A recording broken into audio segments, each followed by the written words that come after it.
E está começando mais um Comentaristas de Portal, o seu podcast sobre notícias com comentaristas de opiniões extremamente duvidosas, com exceção da opinião dos nossos convidados. Meu nome é Adrian Lemos e juntamente comigo está ela, a mulher que bate palmas para o pôr do sol no arpoador, senhora Nathane Félix. Olá, tudo bem com vocês? Também, diretamente de um outro podcast, o Descriarte, senhora Ariel. Olá, pessoas! É um prazer estar aqui. Obrigado pelo convite. É isso aí. E aí, bora atualizar? Bora! Bora!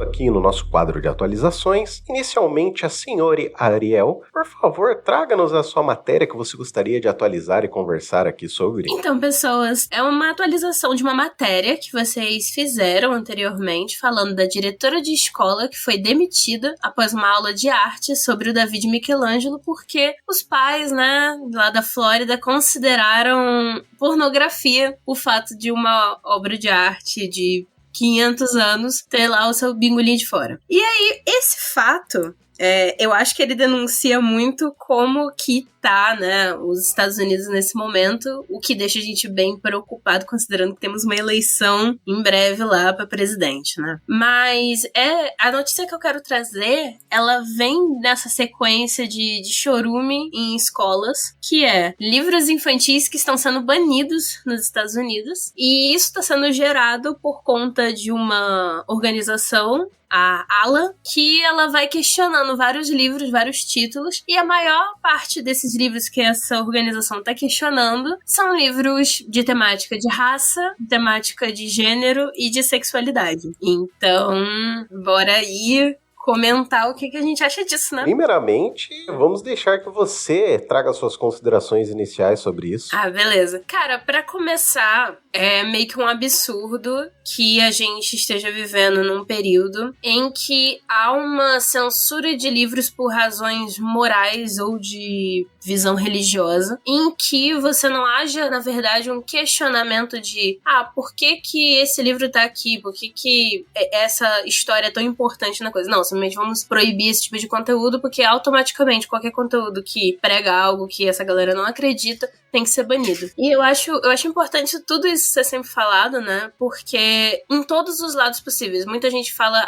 o que a gente faz com Monteiro Lobato, por exemplo, né? Sim. Que, tem vários momentos racistas no livro dele. Ele era um cara ativamente racista num período em que já era meio feio ser racista. Então, assim, ele era eugenista, perere e tal. E aí, tipo, eu pessoalmente eu não acho que, você tem que proibir esse livro. A nota de rodapé existe pra isso, né? Bora botar assim, esse termo, né, é criticado hoje em dia por isso e isso. Bora formar os professores pra poder questionar essas coisas. Agora, você proibir uma coisa que faz parte da história do mundo é um absurdo. E nesse caso específico, isso tem uma motivação religiosa e de impedir que a diversidade seja valorizada. Então, assim, a criança não pode saber que existem casais homoafetivos. Então, simplesmente qualquer livro que faça uma menção a isso e que possa, de repente, acolher uma criança que já tá descobrindo isso sobre ela, sobre a própria identidade, não vamos colocar isso.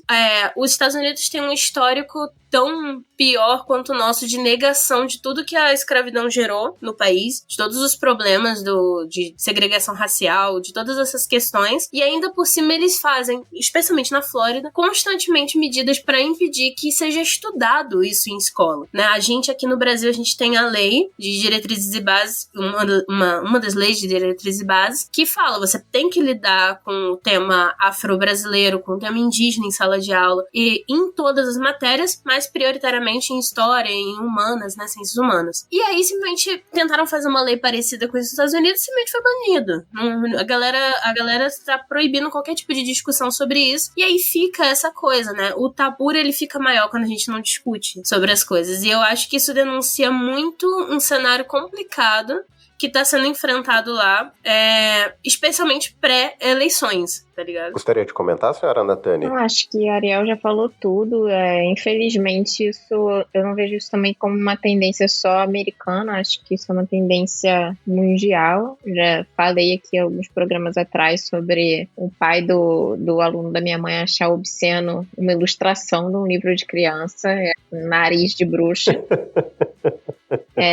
Então a ilustração era o quê que ele achou obsceno? Era o nariz de uma bruxa e ele falou que tinha o formato fálico. Ah, Freud! Exato. Ele tava vendo um pênis onde não tinha, né? Exatamente. Ai, meu Deus do céu. É isso, né? Cada um chora por onde sente saudade. E eu trouxe essa notícia por esse motivo mesmo, porque isso é uma tendência que tá rolando em todo mundo, assim. E aqui no Brasil, como sempre, a gente gosta de imitar essas paradas, né? Sim. Verdade. Então, assim, a gente tem aqui o Escola Sem Partido, que daqui a pouco eu até falei, assim, com os colegas professores, que daqui a pouco a gente vai ter que gravar todas as aulas que a gente tem, porque os pais ouvem dos alunos e aí acaba distorcendo, levando pra direção. Tem gente que corta o nariz fora também, né? Pois é. Da Anitta ninguém fala. O cara queria cortar o nariz da bruxa? Queria cortar o nariz da bruxa. Tem gente que corta o nariz por estética. Sim, então, verdade. Grande nariz, que é o narizinho. Não, inclusive tem um negócio sobre esse negócio de cortar nariz, né? Aparentemente você tem que fazer uma cirurgia plástica pra você poder ser eleito alguma coisa na política, né? O Dória, sabe aquele vídeo do Dória que vazou, né, dele lá na suruba do Dória? Uhum. Uma das pessoas que, tipo, fez a verificação do vídeo, a análise, né? Uhum. Falou que não podia ser o Dória porque, na época, ele tava com o nariz operado e o nariz dele tava centímetros a mais no vídeo. Eita, caramba. Meu Deus do céu. Meu Deus, que loucura. Assim, sobre essa questão de ideias, essas coisas assim, é complicado de pensar, até porque, assim, eu tenho um certo sentimento conflitante sobre. Deixa eu começar primeiro falando sobre o Escola Sem Partido. O Escola Sem Partido é desde que seja assim o seu partido. E se o seu for de direita? O seu de esquerda não pode, ponto. Sobre essa questão de ideias, banir ideias, essas coisas assim, eu acabo tendo um sentimento um pouco conflitante, visto que o nazismo, antes da década de 40, ele era uma simples ideia do fascismo italiano. Então, nasceu a partir da ideia do fascismo italiano e ganhou força dentre a Europa e aquele caldeirão político que estava acontecendo ali na época, e tudo começou com uma ideia. Sim, o antissemitismo, a eugenia. Sim, que até hoje é propagado por aí e tem gente que idolatra isso como se isso fosse a melhor coisa do mundo, visto a quantidade de pessoas, a quantidade de judeus que foram mortos no Holocausto, entendeu? Então, assim, eu tenho um certo sentimento conflitante quanto a ideias. Eu tenho um pouco de medo das ideias, pra ser bem sincero. Não que nós não devamos tê-las, mas é muito complicado. Inclusive, a ideia do fascismo italiano e juntando com o nazismo alemão fez com que se criasse aqui no Brasil o Partido dos Camisas Verdes, né? Integralistas. Exato, o Partido Fascista Brasileiro, os integralistas, que ameaçaram voltar nos últimos 4 anos, aí, inclusive tacando fogo na sede do Porta dos Fundos e tudo. Então, assim, é muito complicado pensar, porque da mesma maneira que nós temos ideias boas de pensar em pessoas como realmente pessoas, Sim. Mas ao mesmo tempo é assustador você ver que tem gente que apoia a morte de outras pessoas simplesmente porque essa pessoa tem uma perspectiva ideológica completamente diferente da dela. E nós vimos pessoas sendo mortas nos últimos anos por conta disso, entendeu? E um crescimento da violência e a utilização de soluções simples para problemas complexos sendo utilizados a Deus dará. Então, assim, eu tenho esse sentimento conflitante entre isso. Não sei o que vocês pensam sobre isso. Não, eu concordo contigo que, assim, as ideias, elas têm muito potencial pra gerar coisas na prática, especialmente se existir um momento material adequado, uma conjuntura que pegue essas ideias e leve elas pra frente, né? Porque foi basicamente tudo isso que aconteceu ao longo da história, né? Sim. O que eu acho interessante é que nessas questões de obras, de arte e tudo mais, existe sempre o espaço pra gente mostrar e educar dentro de um sentido, assim, de professor, né?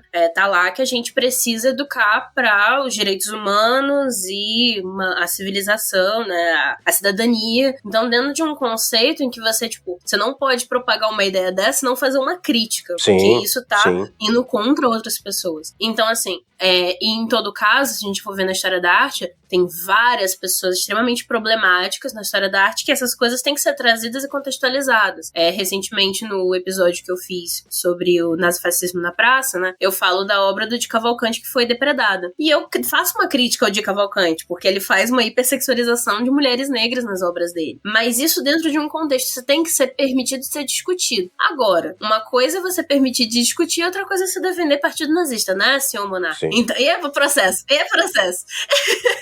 Exatamente. Mas, na verdade, você sabe que, não querendo defender o Monark, porque senão a gente já acaba aqui também. Não, e jamais faria isso, mas você sabe que eu acho que a fala dele vem imbuída de anos e anos de consumo de cultura americana.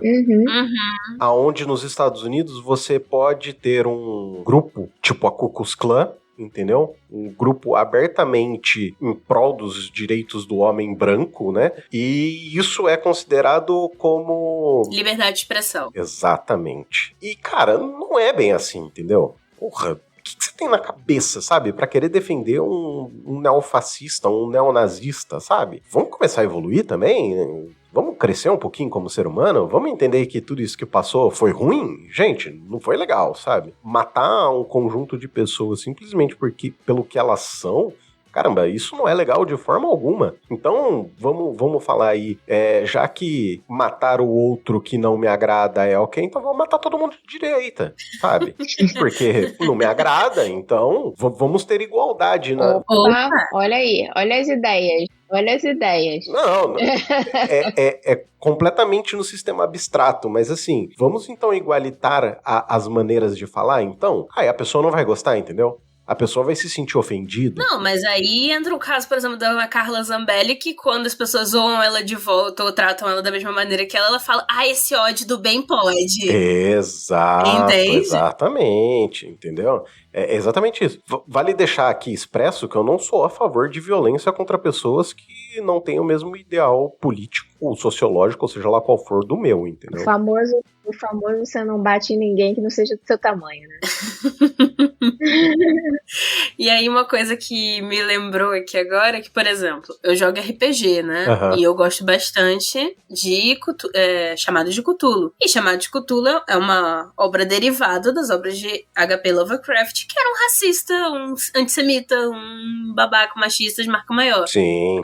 Aí, por exemplo, eu tenho umas edições dos contos do Lovecraft em que o editor faz uma questão de colocar lá a nota de rodapé, entendeu? Então, assim, eu acho importante que essa questão das obras e tudo mais, igual, por exemplo, o Mein Kampf, né? O Minha Luta. Ele tem que ter venda controlada, porque não pode ser assim bagunça. Mas também, ele precisa existir a venda necessariamente dele? Não, porque o livro já é domínio público, mas ele precisa existir aquele livro exatamente porque as pessoas que fazem pesquisa sobre isso histórica precisam ter aquele livro, entendeu? Sim. Só que eu acho que não deveria ser vendido esse livro, não deveria ter editora que ganha dinheiro com isso, porque você ganhar dinheiro com ideias como essa é muito complicado. Então, assim, esse é meu hot take.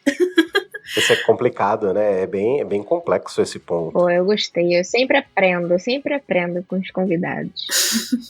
É isso aí. Vocês gostariam de trazer algo mais sobre esse ponto? Só que deixa as crianças ler tudo, porque é isso aí. É melhor a criança sabendo e lendo o livro do que vendo coisas totalmente erradas na internet e seguindo certas influências infantis aí.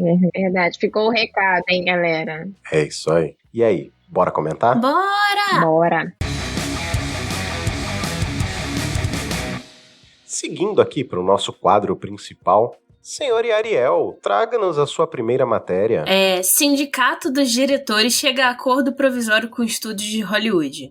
Pra quem não sabia, tava rolando a greve dos roteiristas de novo, né? Uhum. Porque eles estavam tentando pedir melhores ganhos salariais, né? E uma receita da parte do streaming. E a questão sobre um acordo envolvendo inteligência artificial e também redução das horas de trabalho.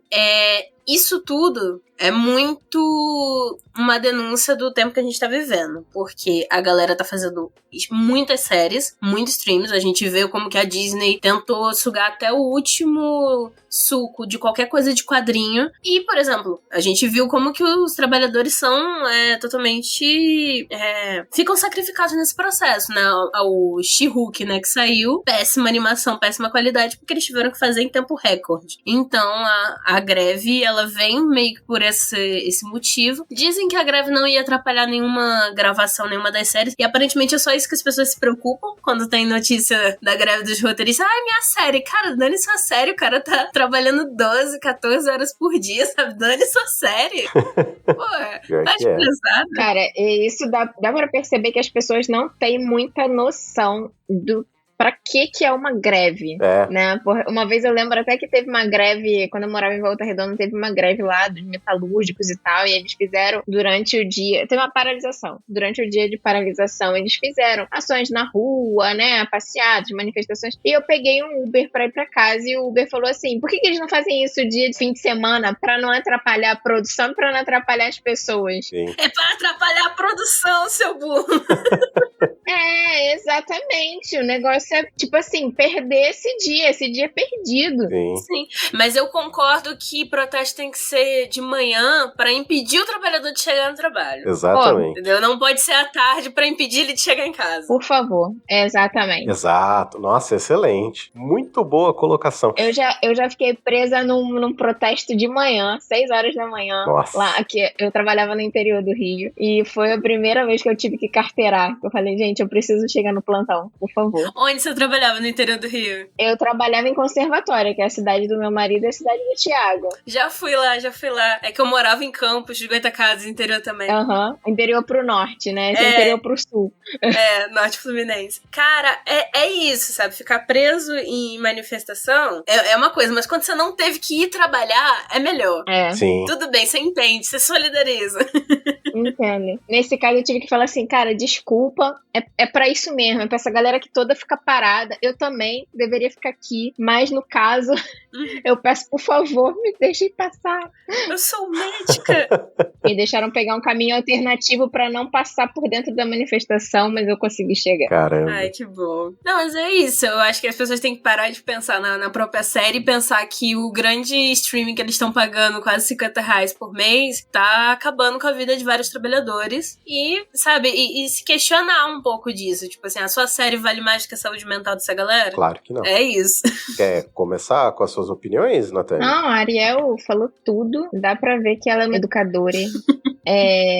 Porque fala muito bem, se expressa muito bem, e eu concordo. E é o que a gente falou, né? É pra atrapalhar a série, né? É melhor que atrapalhe mesmo, porque o grande barulho é esse. Imagina só, um Grey's Anatomy, que ele tá aí 18 anos no ar. Caraca, vai perder. Vai acabar.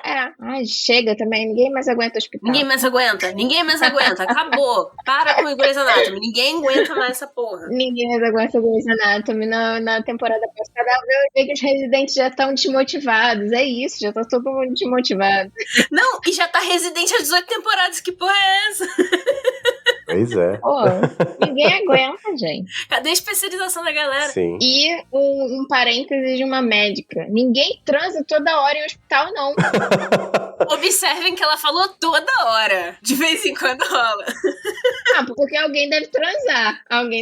Conheço um pouco do mundo hospitalar e já ouvi cada história que até Deus duvida, viu?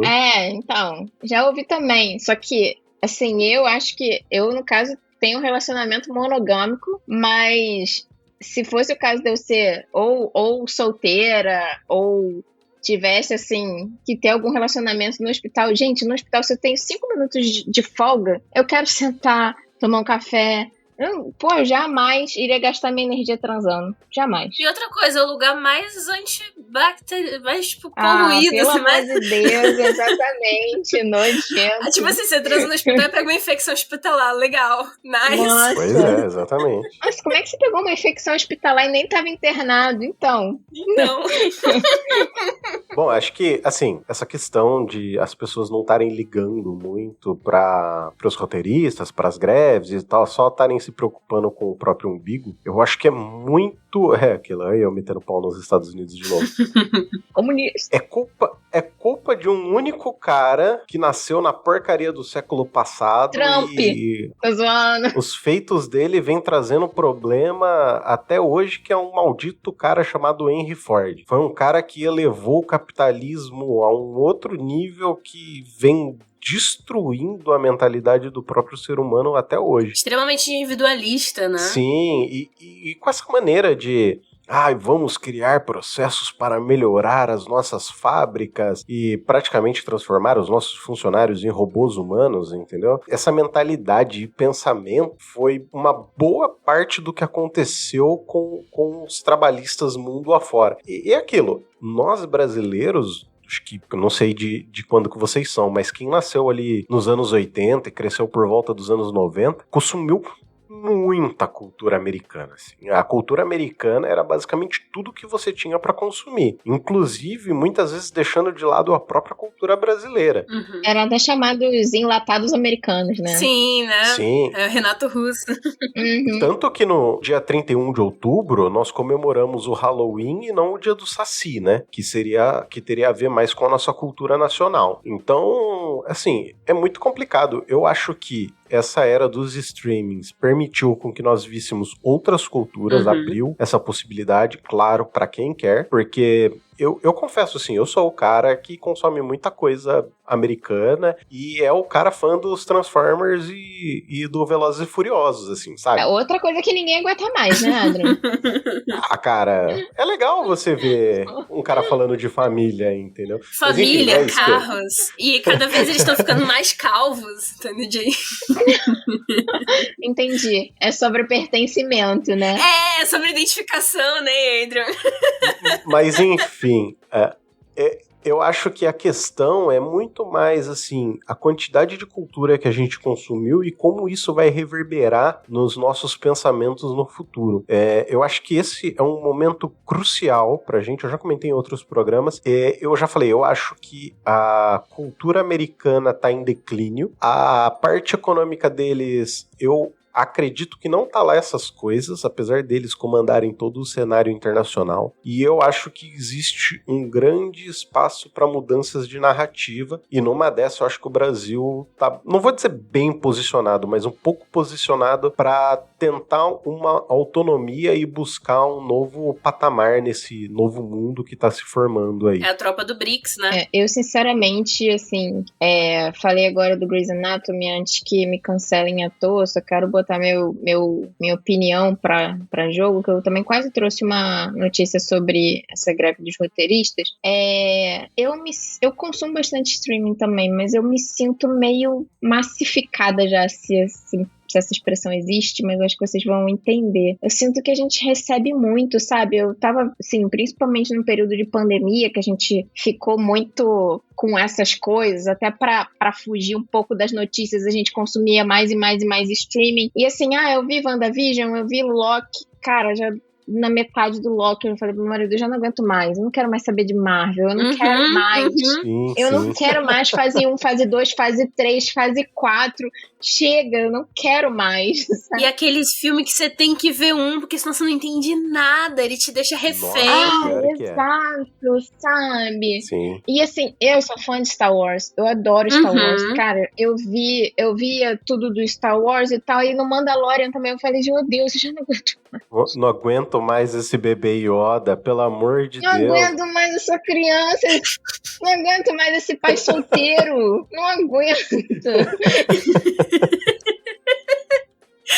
Não, e agora o que vai rolar é que tudo que eles fizeram agora com quadrinho e sugaram até a última gota, eles vão fazer agora com videogame, que agora vão fazer um monte de adaptação, que viram que Last of Us deu certo. Meu Deus, e a carteira de trabalho do Pedro Pascal tá lá, assinada para pai solteiro. Aliás, Pedro Pascal maravilhoso, Gostoso. diga-se de passagem.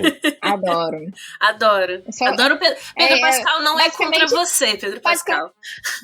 Basicamente, eu vi tudo isso por causa dele. Né? Não fiquei de saco cheio dele, mas, né?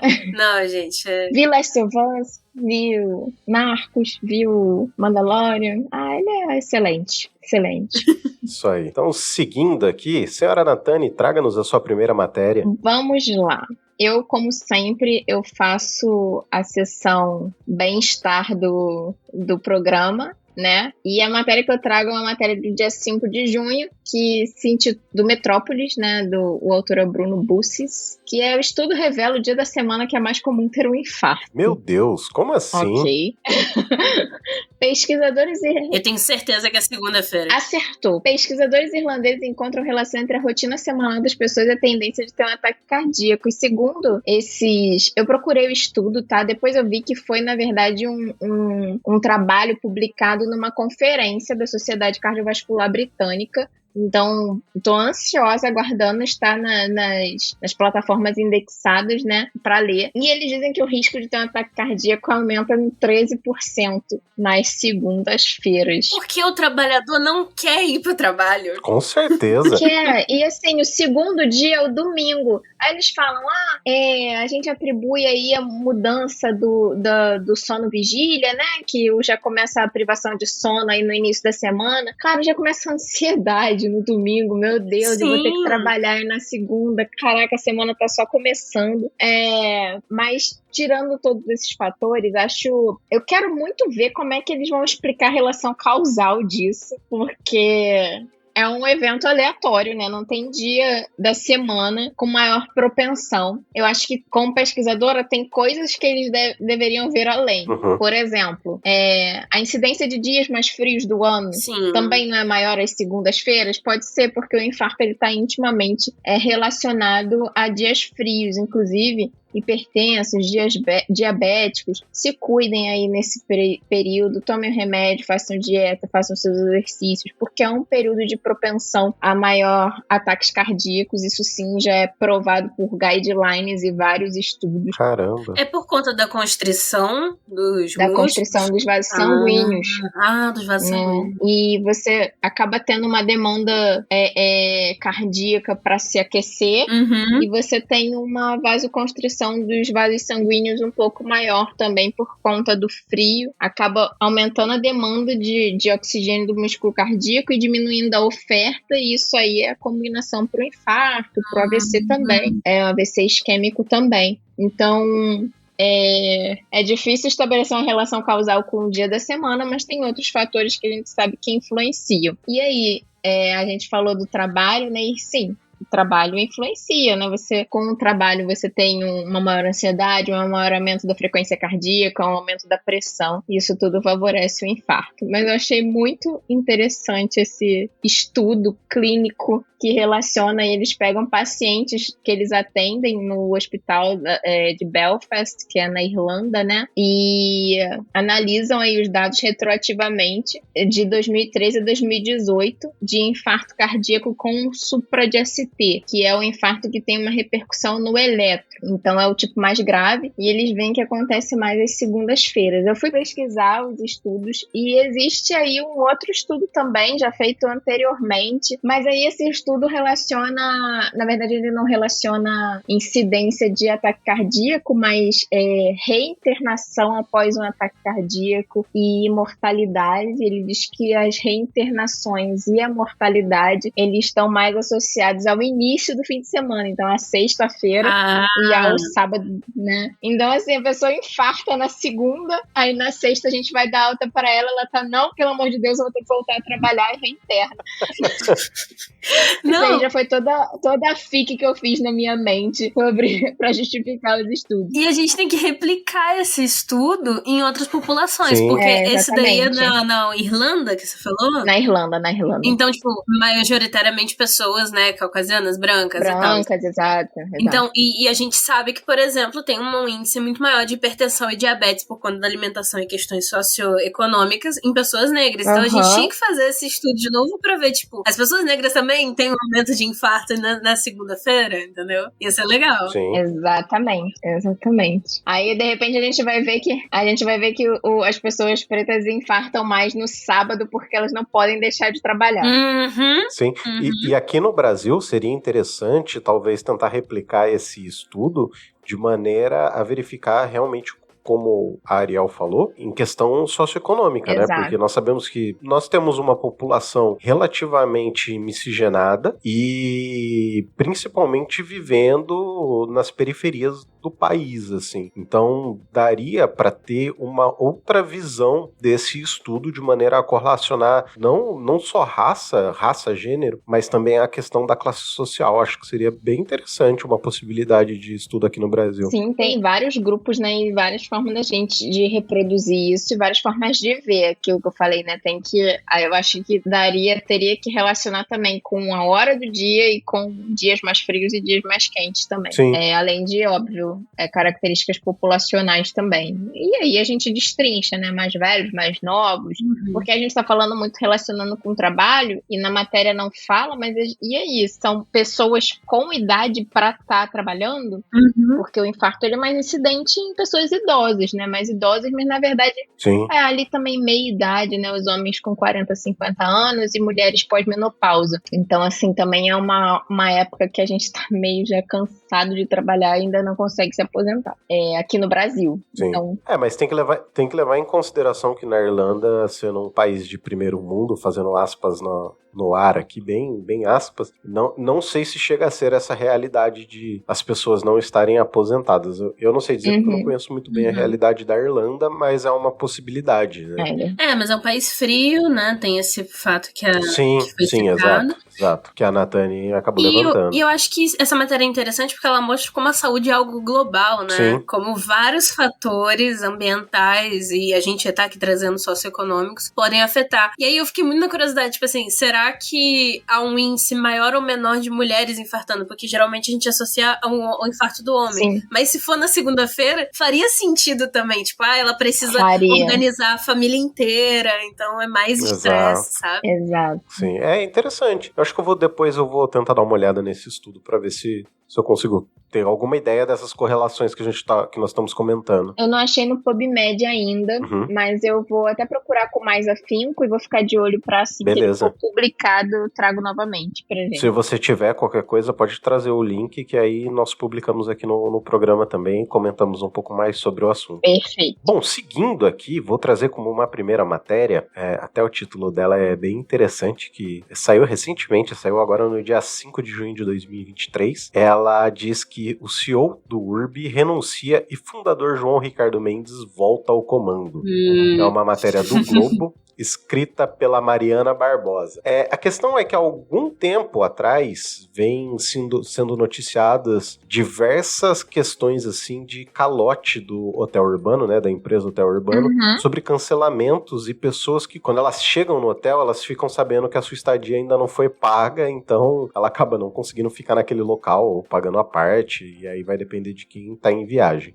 Com isso, o fundador na época, CEO do URB, ele havia deixado o comando da empresa, né, para que uma outra pessoa pudesse lidar com essa crise. Então, aí com isso, como eu disse, né, o CEO, o Otávio Brissan, ele renunciou ao cargo no dia 5, depois de 40 dias estando à frente da empresa. Além dele também, saiu da empresa uma boa parte do time financeiro. E aí eu queria ouvir de vocês, o que vocês acham sobre o hotel urbano, o que vocês acham dessa repercussão nos últimos tempos sobre os calotes que vem ocorrendo, inclusive mensagens que o antigo CEO... Sim, eu ia falar sobre isso, acabou comentando nas redes sociais. E aí gostaria de ouvir de vocês, fiquem à vontade para comentar sobre o assunto. Teve um babado, né? Esse babado deles responderem os comentários de forma muito adulta, né? Com aquele argumento adulto, teu cu. Responderam. É a escola Elon Musk de responder as pessoas, né? Com o argumento mais fundamentado de todos, que é o teu cu. Mas em certos momentos, um teu cu bem mandado, vale a pena, entendeu? Bom, mas imagina, tu chega na porta da pousada, aí a pousada fala, então, é só um hotel, vamos extrapolar. Você chega no teu hotel 5 estrelas, você reservou pelo hotel urbano e o cara fala, então, não tem reserva não, a gente tomou um calote do hotel urbano, você não vai poder. Você vai lá na rede social e fala, caloteiro, cara, não tem reserva, não sei o que, e o cara responde pra você, teu cu. O CEO da empresa. É sacanagem com o trabalhador, né? Sacanagem, Realmente. né, cara? E você rala pra pagar o negócio em 12 vezes, vê uma promoção imperdível, vai lá e chega lá, não tem. Pois é. Cara, minha mãe já viajou com um hotel urbano. Minha mãe e minha irmã, né? E foram bem atendidas, assim, com o que foi proposto na época. Mas, assim, já tem tempo, né? Eu nunca usei. Eu sou milheira. Então eu vou por fora ali fazendo... Me desculpe, senhora milheira. Desculpa aí, que eu vou fazendo as minhas comprinhas com pontos. Cartão de crédito, eu que lute pra pagar. E eu vou... Mas assim, como eu fico de olho, né, nos sites das... Parece que eu viajo pra caramba, né? Nem viajo muito, mas fico de olho nos sites das pousadas dos hotéis. Teve uma enxurrada, assim que começou essa história, dos posts, né? Sim, não sim. aceitamos mais reservas pelo hotel urbano, não aceitamos mais. E eu fui saber da história por isso. Eu falei, gente, por que tá todo mundo descredenciando o hotel urbano? Pois é. E tal, e aí aconteceu isso. Cara, realmente, é uma crise na empresa que é difícil de segurar. Então, Sim. assim, a gente vê essas sucessões de CEO, porque eu não sei se vai ser fácil apagar esse fogo, né? Tipo, todo o rolê da hotel urbano foi tipo assim, né?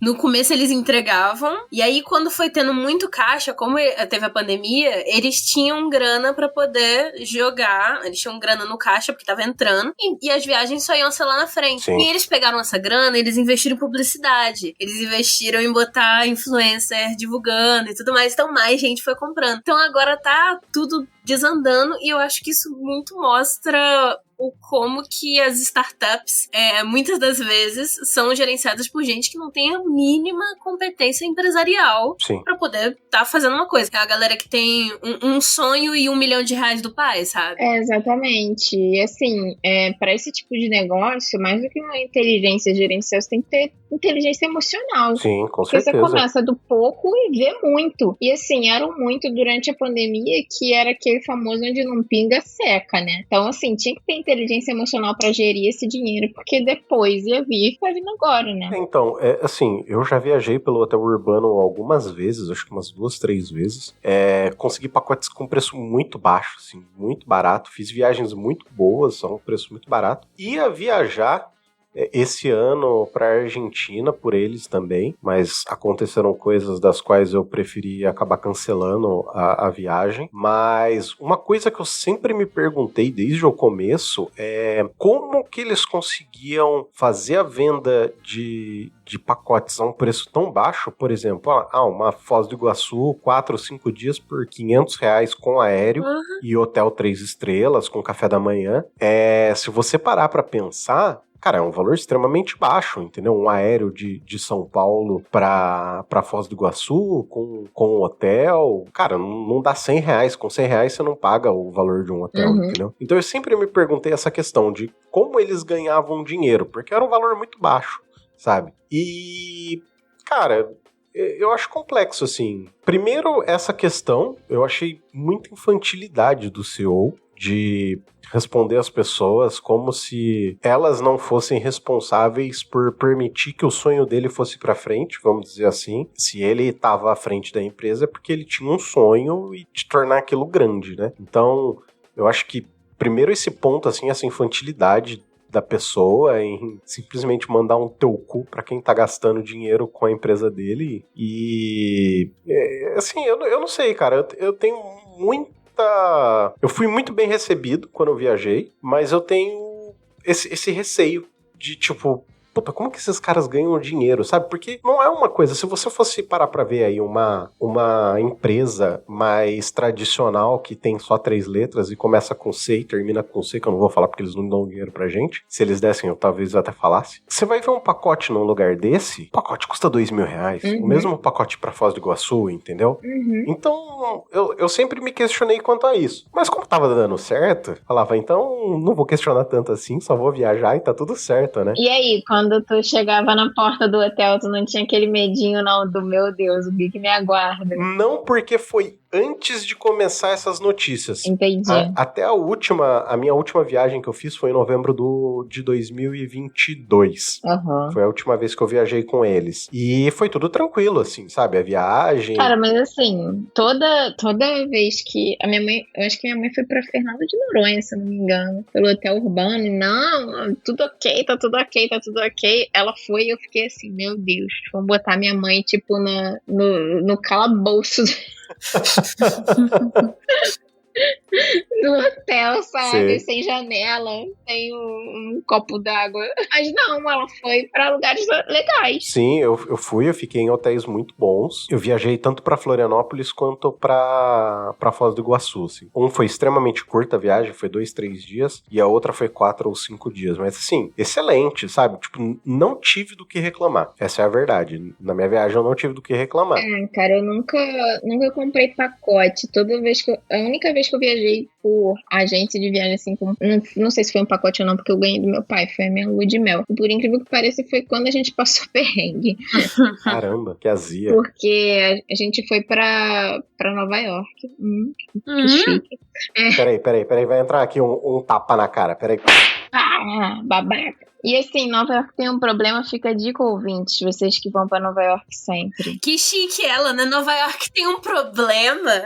Tem um problema. Ai, gente, se vocês querem ir pra Nova York, não vá. Tem um problema seríssimo. Que é a imigração de 3 horas. Caramba. Né? Que loucura. E aí eu tinha um transfer contratado que só me aguardava até 2 horas. Nossa, mano. Depois que o meu voo chegar. Que absurdo. Então, assim, eu comecei passando perrengue. A minha primeira briga conjugal foi em solo nova-iorquino.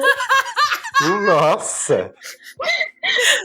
Ela é tão chique que a briga dela é internacional. Meu bem, meu Deus, gente. Ok. 2 malucos perdidos no aeroporto de Nova York. Meu Deus, e agora? O que a gente faz? A gente pega o metrô, a gente compra um chip, a gente faz o quê? Isso parece um filme de sessão da tarde. Sim. Casal recém-casado tendo problemas na imigração. Aprontam altas aventuras. Altas aventuras no aeroporto de Nova York. É isso aí. Seguindo aqui, senhora Ariel, traga-nos a sua próxima matéria. A próxima notícia... Deixa eu descer aqui o negócio. A próxima notícia é: indígenas acampam na esplanada dos ministérios em mobilização contra a PL 490, que prevê a aplicação do marco temporal. E essa lei, né, o projeto de lei, pra quem tá escutando a gente e não sabe, esse projeto de lei, ele... foi uma ideia que surgiu lá durante o governo Bolsonaro, né? De que era a questão do marco temporal. Tipo, todos os povos, todas as pessoas que estavam nos seus locais durante a promulgação da Constituição de 88, beleza, a terra é realmente deles. Qualquer pessoa que depois se alocou na terra não seria. Mas, e aí, isso ia comprometer quase 95% das terras indígenas que a gente tem atualmente, né? Demarcadas, justamente porque durante a ditadura, o grande projeto da ditadura militar, né, envolvendo a ideia falsa de um progresso, era tirar todas as terras indígenas, sair construindo rodovia, ferrovia. Então, assim, todo esse processo do marco temporal, ele vai contra todas as políticas de direitos humanos, o direito legal da terra mesmo, porque eles são os nativos desse país. Então, assim, sim, não faz nem sentido ter uma discussão como essa, sabe? Eles não estavam lá naquele dia, naquela hora. E outra coisa, uma coisa que é muito importante, alguém aqui guarda algum comprovante de moradia de, tipo, mais de 20 anos? Imagina, gente. Claro que não. Ninguém guarda! A maioria das pessoas não guarda nem conta de luz, 5 anos, sabe? Não, e olha só, você imagina, você vai pedir pro indígena, então você me dá seu comprovante de residência de 1988, que eu quero saber se aquela terra lá era sua mesmo. Pois é. Então, assim, é totalmente um absurdo, é somente pra poder passar, né, grileiro poder pegar a terra. Lógico. E junto a todo esse processo que aconteceu, teve toda a questão dessa tentativa de desmonte do Ministério do Meio Ambiente, do Ministério dos Povos Indígenas, por parte do Congresso, o Congresso mais de extrema-direita que a gente teve até agora. Então, assim, estão acontecendo várias manifestações e pessoas que estão ouvindo, que se solidarizam com a causa, procura no Twitter, vou passar alguns links pro Adrian colocar, assim, porque tem sempre alguma conta pra poder você fazer doação pra manter a galera continuando a protestar. Legal. Continuando a garantir seus direitos e compartilhem as notícias, porque a gente tem a obrigação de fazer esse tipo de coisa, porque, sabe, a galera de direita fica falando assim, porque o MST quem vai a casa dos outros. Vocês literalmente estão tirando as pessoas das terras delas, que eram sempre delas, sabe? Boa. Então, assim, sinceramente, eu quis trazer essa notícia porque ela é muito importante nesse sentido da política e pra galera que tá ouvindo também se movimentar nesse sentido. Isso aí. Eu não tenho nada a acrescentar, já. Nem eu. Tu falaste, eu assino embaixo. Exatamente. Falou muito bem. Ai, gente, E assim... E todas essas coisas aconteceram, tipo, acho que fez um ano agora, né, da morte do Bruno e do jornalista Dom, né, Phillips. Nossa, já fez tudo isso, já? Fez um ano. Então, assim, tem um ano desse processo, aí a gente tá tendo... Pô, vocês prometeram, né? Ô, Lula, você prometeu, né? Você prometeu que ia ter a proteção dos povos indígenas. E aí, na primeira oportunidade, arregaça. Sim. E não só isso também. O Congresso me vira e a primeira coisa que ele faz é desmantelar o Ministério dos Povos Originários, saca? Sim. Cara, é de uma canalice. Eu venho falando isso nos últimos programas, mas... Caramba, é uma canalice tão grande desse Congresso que quem tá à frente... E o pior não é isso. O pior é o presidente da Câmara dos Deputados se fazendo de João sem braço e dando uma de... eu não sei o que tá acontecendo porque falta a articulação do governo. Sabe? Cara, é aquele ditado, né? Ninguém falou que ia ser fácil, mas puta merda, né? A gente puta sabia... merda, não precisava ser tão difícil. Exatamente. Pois é, eu pensei a mesma coisa. A gente sabia que o Lula ia assumir num contexto desfavorável e tudo mais. Caraca. Porra, Sim. Eu tava aqui roendo as unhas com esse negócio dos ministérios. Caraca, não é possível. E cara, também não pode, ele não pode abrir as pernas no primeiro problema que dá, tá ligado? Exato, e logo sacrificar sim. a questão ambiental, sendo que, num sentido até de política internacional, a galera só tá interessada em investir no Brasil por conta da Amazônia. Exato. Sim. Então, tipo, é a moeda de troca. Aí ele está falando lá de posto de petróleo, de não sei o que, sabe? Aí a galera vem muito uma galera atualmente que, assim, você não pode criticar a algumas coisas que o governo Lula tá fazendo, porque, não, mas eu não sei o que, está tentando... Gente, mas todo governo é sujeito a crítica. Exato, exatamente. Especialmente que a gente colocou ele lá, entendeu? Ai, gente, cobraram tanta autocrítica na hora que a gente defendia o Lula. Agora que a gente tem autocrítica.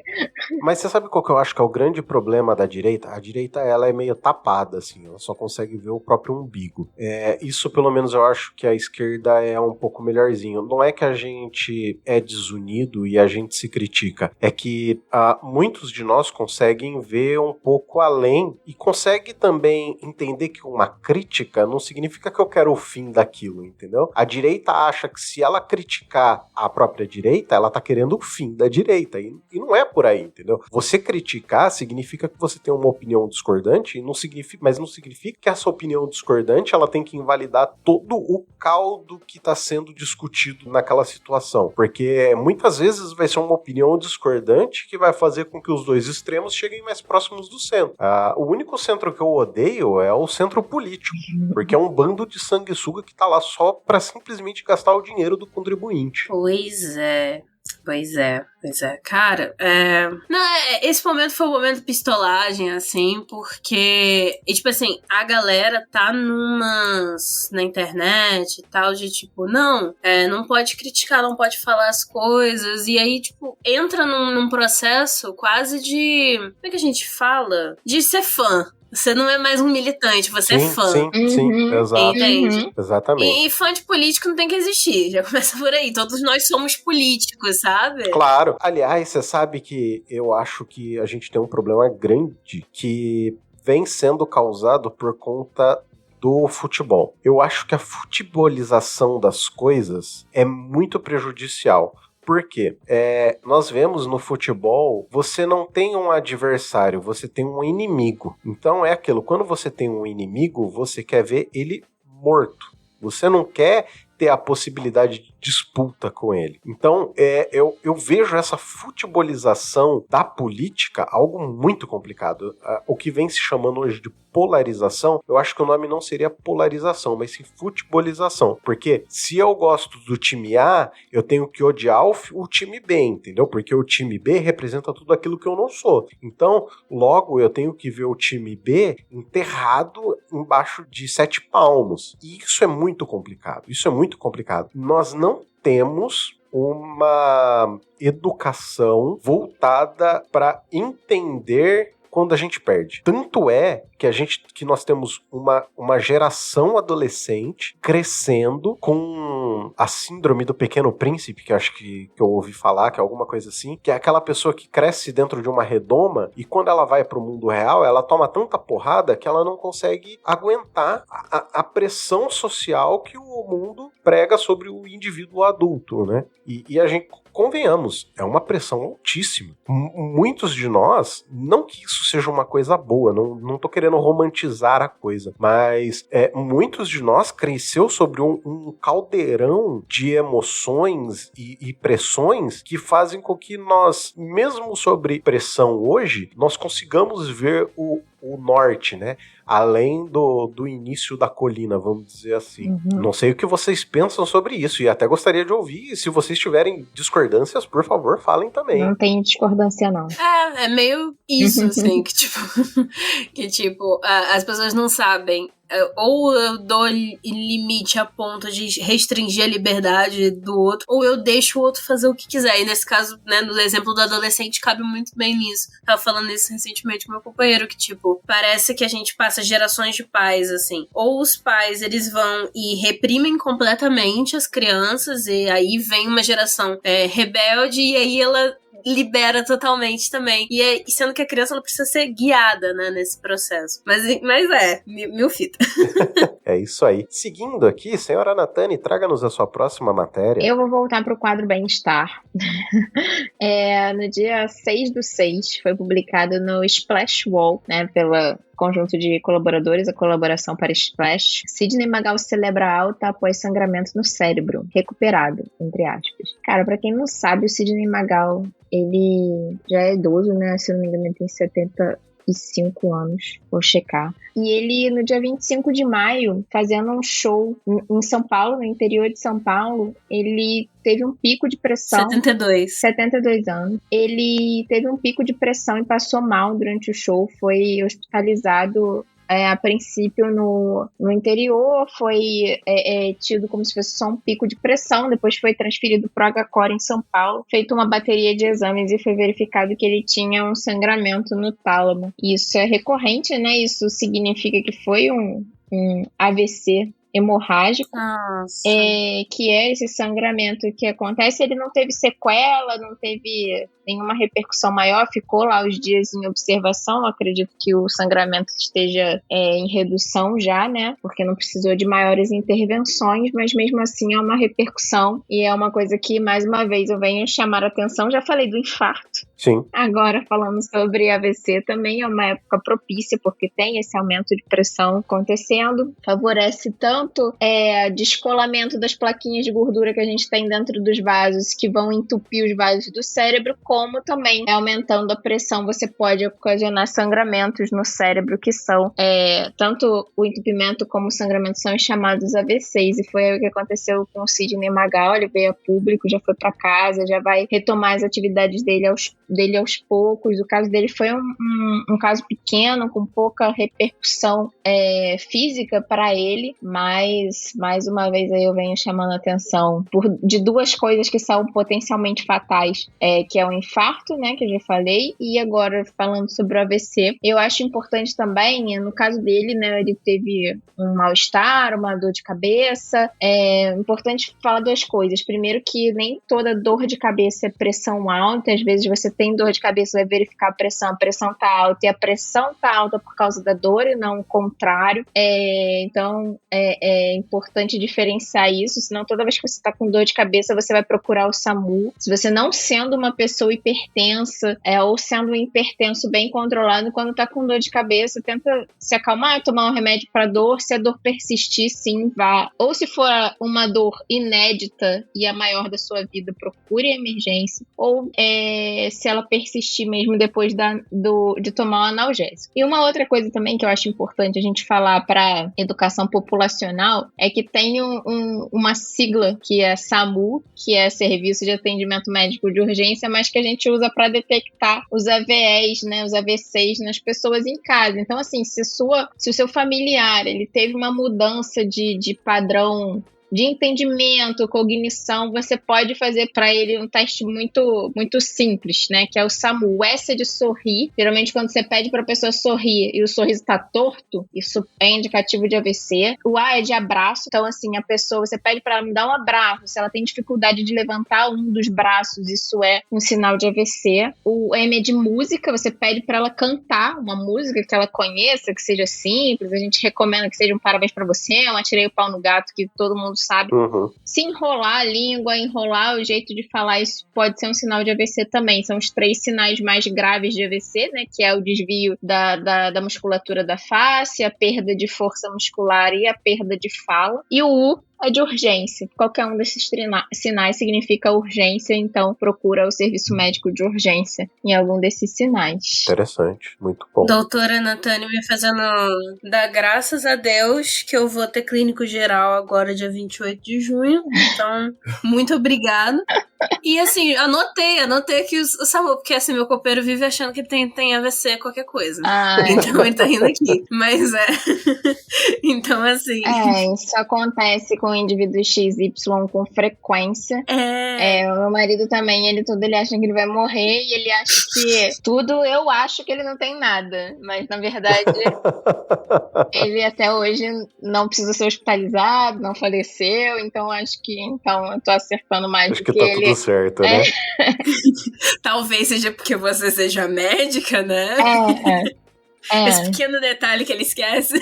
Aí hoje ele foi no médico, antes do médico atender ele fez um eletro, né? Isso é uma coisa de praxe quando você vai no cardiologista. E ele fez um eletro. Antes dele entrar no consultório, ele me mandou a foto do eletro e tá tudo bem. É isso aí. Um abraço, Leonardo, né? Ele vai ouvir isso, vai ouvir que eu exponho ele de vez em quando. Não, mas muito, muito interessante, né? Essa questão das letras, né? E quando eu vi que o Sidney Magal do SAMU, né? E como identificação, acho que, tipo, foi muito útil, porque muita gente não sabe sobre isso, não sabe identificar esses sinais. Exato. E uma questão do Sidney, né? Eu não sabia dessa notícia até vê-la, né? Aqui na pauta. E a única coisa que eu pensei quando eu pensei no Sidney Magal é, tipo assim, as pessoas precisam aproveitar o Sidney porque ele está ficando velho. Exato. Então, eu fiquei muito feliz, por exemplo, que tá tendo um documentário dele, ele ainda em vida, entendeu? Então, é isso, gente, aproveitem os seus artistas enquanto eles estão aqui e cuidem da saúde. E você sabe, Ariel, eu e o Léo, a gente tá nessa vibe de aproveitar os artistas enquanto eles estão aqui, né? Então, assim, final do ano passado foi no início desse ano, a gente foi no show do Caetano, a gente já foi no show do Roupa Nova de novo, a gente vai no show do Gil agora semana que vem. Maravilha. Então, gente, aproveita. Você acredita que eu ia no show da Gal Costa, que ela cancelou antes de falecer? Nossa. Caramba, putz, que droga. Então, assim, foi muito doloroso, assim, quando imagino. saiu a notícia. Imagino. E é isso, assim, aí foi a Rita Lee outro dia, que também eu era mó fã, assim, então a gente tem que aproveitar os nossos artistas enquanto eles estão vivos, fazer a homenagem deles enquanto estão vivos. Exatamente. Porque é isso, daqui a pouco, tipo, AVC pode dar do nada. Pode ser realmente uma coisa do nada. Exatamente. Então, agora vamos torcer melhoras pro nosso senhor sensual Sidney Magal. Nosso amante latino. Esse amante sensual. É isso aí. Seguindo aqui, personas, queria trazer como minha última matéria, é uma matéria do Terra, uma matéria inclusive não assinada, do dia 6 de junho, e o título da matéria diz que mais de 158 quilos de moedas são retirados das cataratas do Iguaçu. Então, no último dia 5, no Parque Nacional do Iguaçu, em Foz do Iguaçu, foi retirado cerca de 158 quilos de moedas que foram jogados como uma maneira de fazer um pedido às águas. Tinham moedas lá de mais de 40 países diferentes e o valor total dessas moedas girava em torno de mais ou menos uns 3 mil reais. Caraca. Agora, a pergunta que eu queria trazer para vocês é o seguinte, uma pergunta mais voltada assim para impacto ambiental, principalmente por que fazer isso hoje, em pleno 2023? Será que não tá na hora da gente diminuir alguns tipos de superstições, principalmente aquelas que podem causar esse impacto ambiental? Sim. É difícil mexer com superstição, né? Eu não sabia das cataratas, não. Eu sabia que na Fontana de Trevi eles tiram milhares de dinheiros todas as noites. Na fonte do Palácio do Planalto também tiraram. Também. Então, mas vamos lá. A fonte do Palácio do Planalto, a Fontana de Trevi, eles são locais que são artificiais, né? Sim. Não, exato. Você não tem ali, por mais que no Palácio do Planalto tinham as carpas, que inclusive foi presente do governo japonês ao Brasil, são pontos artificiais e deveriam ter um cuidado maior quanto a questão do bem-estar animal daqueles peixes, no caso do Palácio do Planalto. Então assim, mas o que eu quero trazer, o que eu tô tentando pensar querendo ou não, moeda é metal. Sim. E inclusive na matéria fala que algumas dessas moedas estavam oxidadas.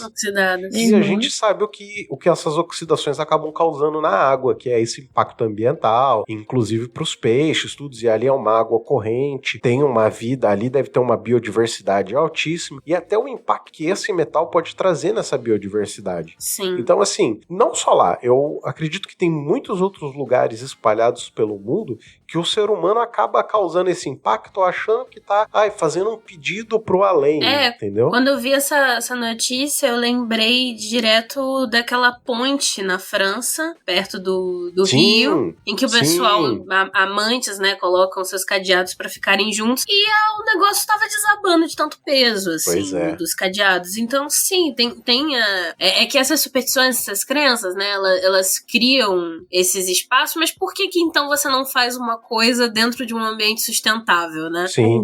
Porque como que, de repente, a gente podia pensar uma ação em que a galera, tipo, eu quero fazer um pedido ali na Foz do Iguaçu. Como que eu posso fazer isso sem gerar um impacto ambiental? E aí você compra aquilo ali com aquela moeda que você ia gastar o dinheiro, né? Do mesmo jeito. Você compra aquilo ali e isso é revertido pra cuidar daquela biosfera, sabe? A ser humano é danado pra fazer isso, né? Danado pra fazer coisas em ambientes públicos que vão gerar um dano, né? Cara, e o ser humano é danado pra pensar também, só umazinha não vai fazer mal, né? Só que todo mundo pensa isso. Exatamente. Sim, essa que é a questão. Pô, e 3 mil reais daria pra comprar muita coisa ali na fronteira e trazer. Caraca, eu só fiquei pensando, eu fiquei pensando só em catar essas moedas.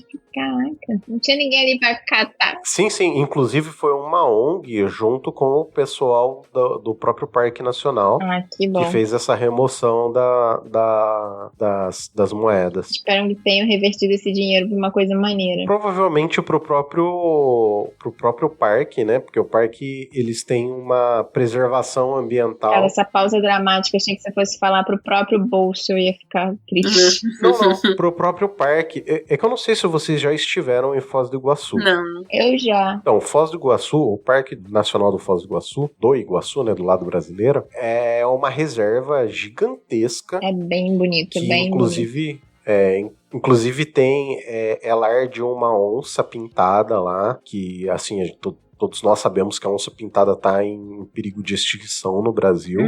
E então, assim, eu acho que o dinheiro deve ter sido revertido realmente para conservação do próprio ambiente lá do parque. Legal. Mas é mais isso, é pensar na discussão de como é o nosso impacto. Eu não sei se vocês têm o costume de fazer separação de lixo orgânico para lixo reciclável. Cara, eu faço. Pelo menos aqui na cidade de Campinas, tem assim, não é tão forte quanto eu acho que poderia ser a maneira de difundir informação e tentar explicar o porquê das coisas, mas assim, pelo menos eu venho tentando nos últimos anos, eu acho que os últimos 2 anos, eu venho tentando diminuir a quantidade de lixo que eu mando pros famosos lixões, né, com lixo orgânico. Então eu tenho tentado diminuir ao máximo possível esse lixo não orgânico, né, plásticos, garrafas, essas coisas que podem ser recicladas. Aqui no meu prédio não é uma recomendação expressa, né? Mas eu e a gente aqui em casa, a gente tenta separar, porque os catadores vêm aqui, né? As cooperativas de reciclagem, na verdade. Eles vêm aqui no prédio e eles retiram. Então, com a ajuda dos profissionais da limpeza e eles até separam o lixo que é reciclável e acaba que aquele famoso caminhão de lixo que de vez em quando vocês ouvem, ele vem pegar só mesmo o lixo orgânico, né? Ou as coisas que não são passíveis de reciclar. E aí a gente separa assim, porque, cara, assim, somos eu e o Léo só. Às vezes a gente deixa acumular um pouco mais, assim, de lixo. Cara, como a gente produz lixo, né? Sim. A gente produz muito lixo. E a gente produz muito lixo porque a gente consome muito, né? Exatamente. E essa lógica, e eu acho interessante essa matéria porque a lógica de eu vou pra um lugar, eu já tô consumindo para o turismo, né? Sim. Aí eu vou pra um lugar e eu vou, através da moeda, fazer um pedido pro universo. Então eu vou comprar. É uma lógica tão capitalista até pra superstição, sabe? Sim. Caraca, até pras divindades, né? Você tá comprando o seu desejo com dinheiro. Exatamente. Pois é. Nossa, falou tudo, Ariel. Falou tudo. Boa, bem levantado. Gostariam de trazer mais algum ponto sobre isso?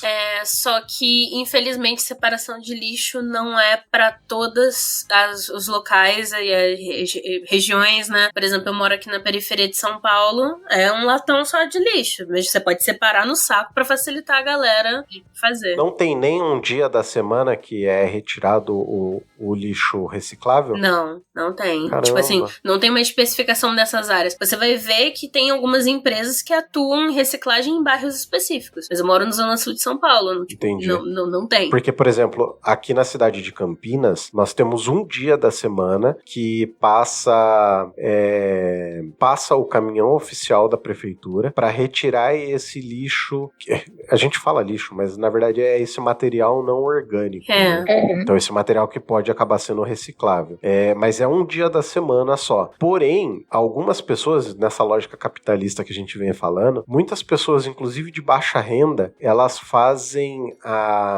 passam antes do caminhão para poder pegar esse material e tentar fazer a própria subsistência, né? Sim. Fazer a separação e a venda. Sim, isso é muito comum aqui também. Já consegui muito dinheiro de passagem vendendo latinha assim também, então. Legal.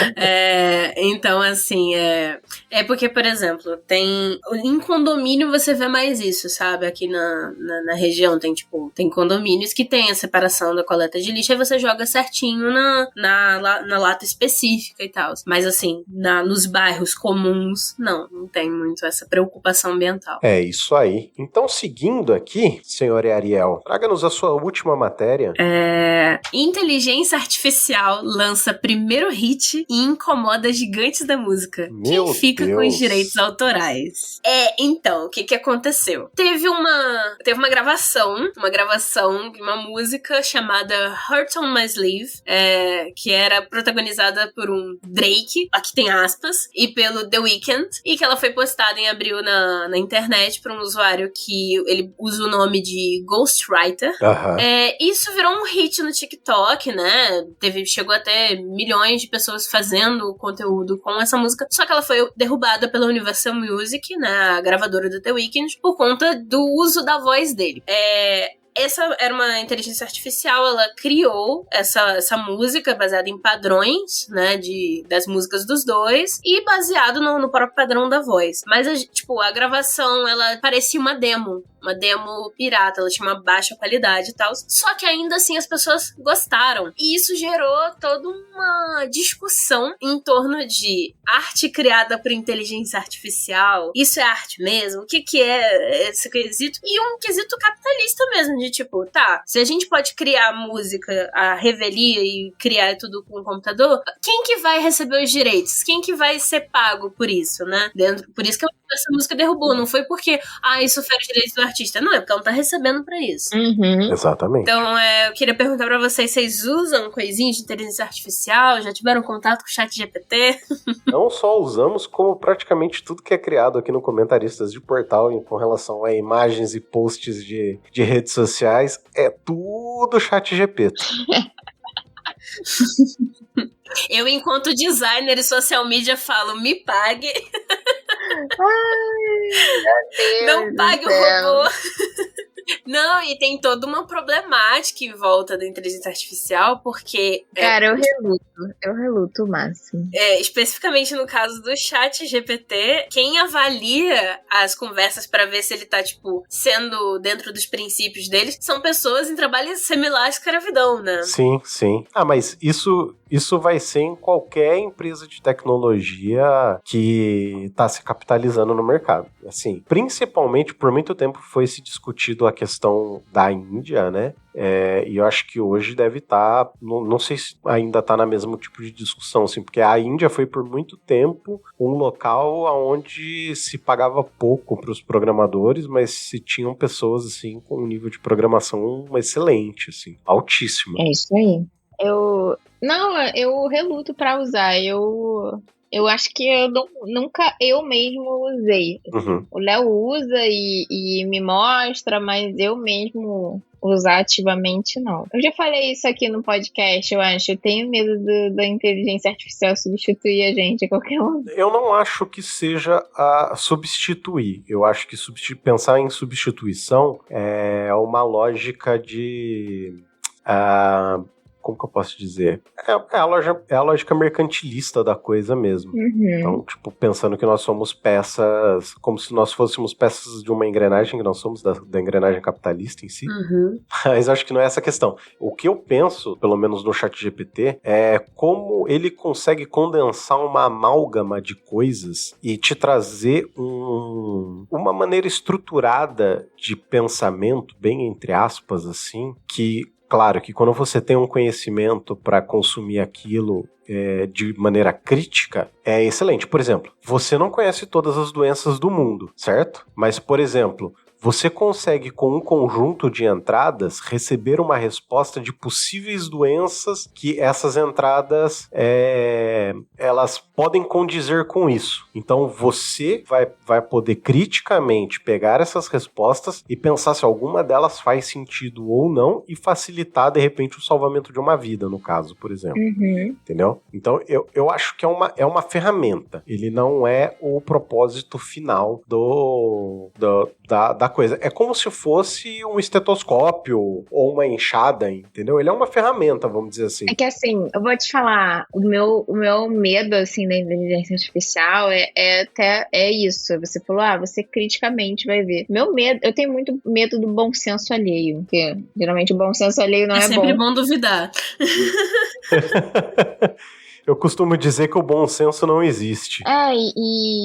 Assim, tem alguns aplicativos até de medicina que a gente consegue colocar essas entradas e ter uma resposta que vá além do câncer que o Google dá quando você bota qualquer sintoma. E é lógico, óbvio, isso vai requerer o nosso pensamento crítico. E por que, assim, a gente fica sacaneando lá no Dr. Google, por que o Google, ele é tão perigoso para quem não tem o conhecimento? Autodiagnóstico. Exatamente, e via de regra, gente, qualquer sintoma que você vai colocar pode ser sintoma de câncer, então ele vai te dar dentre possibilidades de doenças. Câncer, que é a mais temida por todo mundo. Sim. Então, assim, eu, como o Adriano falou, com um pouco mais de raciocínio crítico, de poder criticar isso, já falo, não, cara, ok, pode ser, mas é a menos provável. Então, exatamente, vamos lá pensar em outras coisas. Mas o meu medo da inteligência artificial para minha profissão é que algumas pessoas já se valem de abuso desses aplicativos. Sim. E usam sem individualizar, e a gente não pode esquecer que o ser humano, indivíduo, ele é indivíduo porque ele é individual, cada um é de um jeito, e não dá pra usar uma receita de bolo para pessoas diferentes, né? Uhum. Então, esse aí é o meu receio com a... Porque assim, beleza, ele te dá informações superficiais, mas ok, nem sempre você vai precisar aprofundar. Eu não sou, não sou especialista em sangue, eu não sou hematologista, eu não vou precisar saber profundamente quais são as características e os tratamentos de uma leucemia. Eu tenho que saber diagnosticar. E na minha carreira como intensivista, eu tenho que saber, se eu tenho um paciente em quimioterapia internado comigo, o que ele pode ter de efeitos colaterais, o que ele pode ter de doenças. Não vou precisar aprofundadamente saber que ele... o gene, não sei o que provocou a mutação. Isso aí deixa pro hematologista. Isso aí o ChatGPT também não precisa me informar.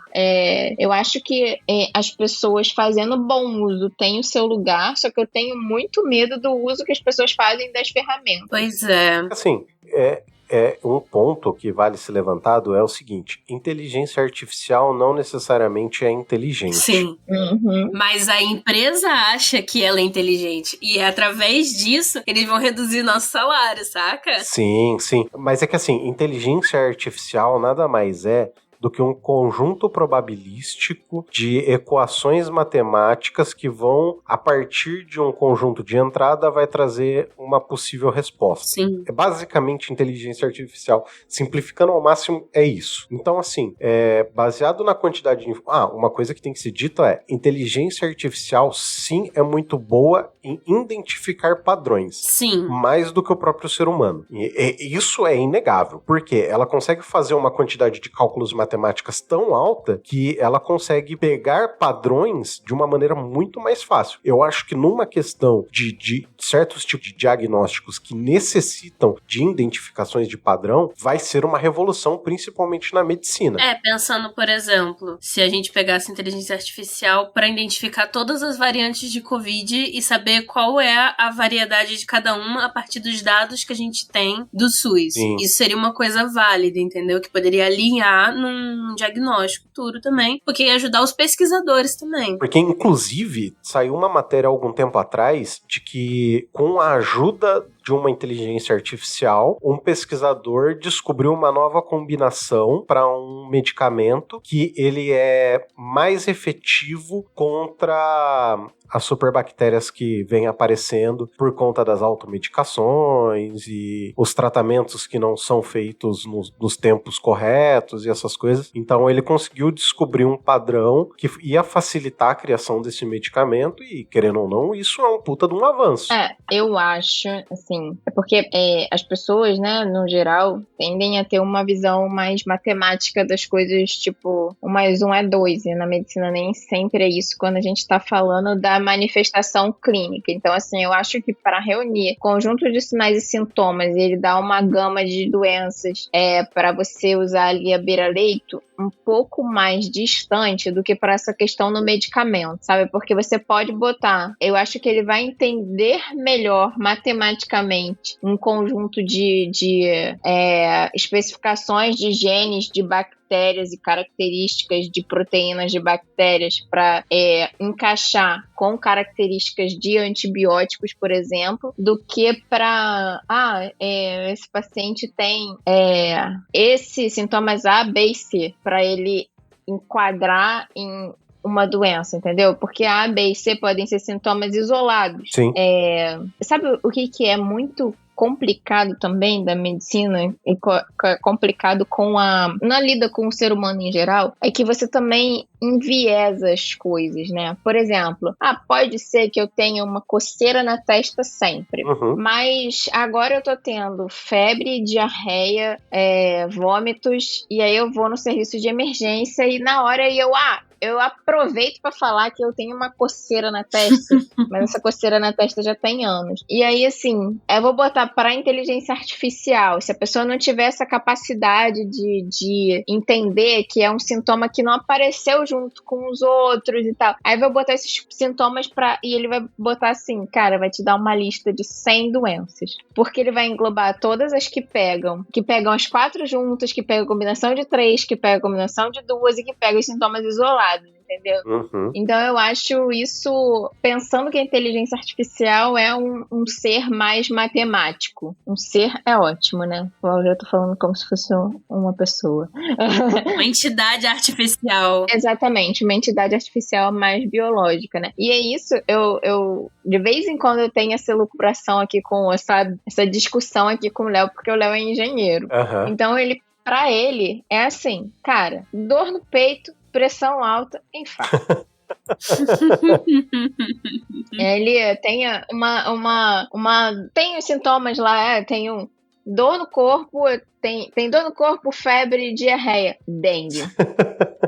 Caraca, Léo, não necessariamente, calma, não, mas olha só, todos esses sintomas aqui estão enquadrados em dengue, mas estão enquadrados em outras viroses, em outras coisas também. Sim. Não, só pode ser dengue. Então, assim, a visão matemática da coisa é diferente, né? A gente tem que... A gente usa de formas mais abstratas, até porque existem sintomas que vão definir aquela doença e sintomas que são ali psicogênicos. Por exemplo, você tá com febre, você tá com dor no corpo. Aqui no Rio de Janeiro tem surto de dengue toda hora. Cara, quando você for... Aí você tá com febre, dor no corpo e diarreia. E na hora que você for escovar o dente, você vai passar a escova com bastante força na sua gengiva, vai sangrar. Pronto. Dengue hemorrágica. Vou precisar ser hospitalizado.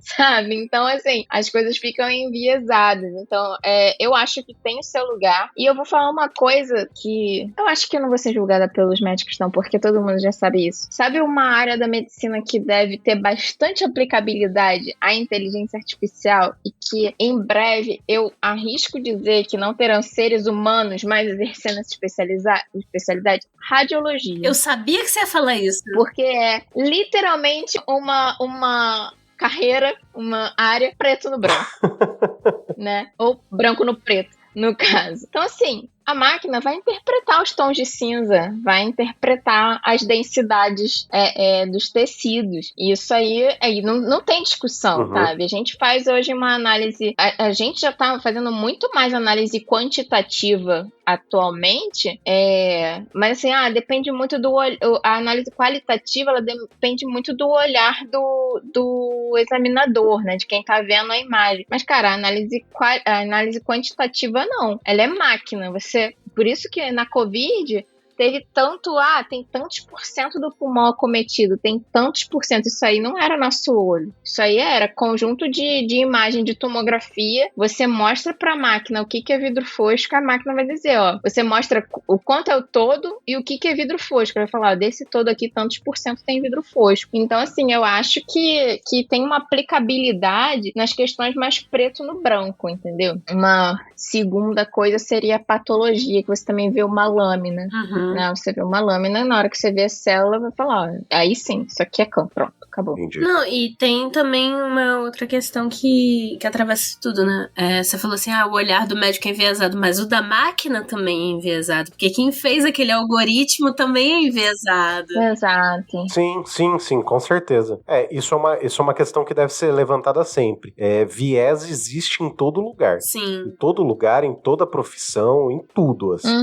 E é engraçado, né? Teve, assim que surgiu o chat GPT e tudo mais, se eu não me engano, foi no Foro de Teresina, que é o podcast da revista Piauí, eles fizeram a pergunta pro chat GPT se ele é de esquerda ou de direita. E ele falou assim, depende. porque eu não posso dar esse tipo de, ele é mais sensato, né, até. Ele falou assim, eu não posso dar esse tipo de resposta, porque se você começar a pesquisar através de mim características boas da extrema-direita, eu vou começar a te dizer que isso é bom. Então, assim, é a visão da máquina enviesada também, né? E fica de recomendação pra quem tem medo de robô e inteligência artificial dominar o mundo, o maravilhoso conto de terror e sci-fi. Eu tenho boca, mas não posso gritar. Ele só tem 12 páginas e ele é muito bom. Caramba. E ele é assustador e é muito bom.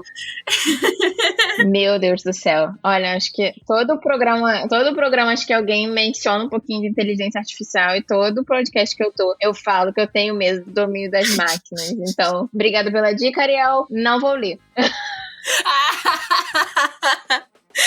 É isso aí. Chegando aqui para o final, gostaria de falar que quem quiser discordar de nós, quiser mandar a sua opinião, pode nos encaminhar por um meio extremamente arcaico chamado e-mail em comentaristas.pod@gmail.com. Né? Pede pro ChatGPT escrever um e-mail pra gente.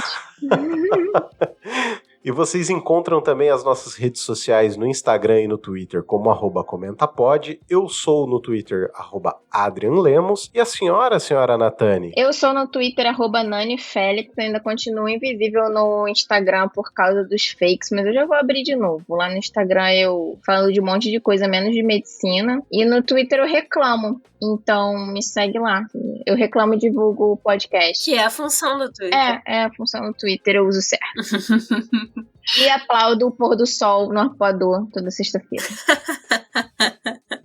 E também temos o nosso querido Roger Manrique no Twitter e no TikTok como Roger.Manrique, e o nosso querido Dalton Cabeça no Instagram como Dalton Cabeça e no Twitter como Dalton Cabeça também. E a senhora Ariel, fique à vontade agora para falar suas redes sociais, sobre o seu podcast, fique mais do que à vontade, agora o microfone é seu. Olá pessoal, como bem falaram, eu sou o produtor, né, do podcast Descriarte, que é um programa cheio de áudio ensaios que guia vocês nas obras de arte visuais através da audiodescrição e que propõe, né, que a gente sinta as obras de uma outra forma. Todas as arrobas do Descriarte no Twitter e no Instagram, porque é o que a gente tem no momento, porque eu não tenho como gerenciar um monte de rede, é @descriartepod, o D é mudo. E a gente também tem um canal no Discord, que eu vou passar o link depois. Muito bom. Excelente programa, diga-se de passagem, viu? É mais do que recomendado para todos comparecerem lá e ouvirem. Tem em todas as plataformas. Excelente, diga-se de passagem. Personas, temos um programa? Temos um programa! Uhul.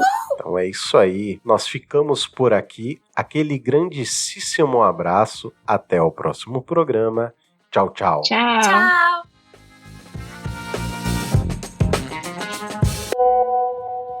Eu preciso começar no começo do programa a perguntar como que as pessoas preferem. Qual o pronome que elas preferem que eu use. Doutora. Tô zoando, mentira. Porra. Desculpa, eu vejo muito Medo e Delírio em Brasília. Ai, eu amo. Agora eu baixei o aplicativo e eu converso com o meu marido com as vírgulas. Cara, e ele tem que me aguentar, pronto. Cara, Medo e Delírio em Brasília acabou com o meu relacionamento, porque eu e o meu namorado, a gente só sabe falar em memes de Medo e Delírio agora.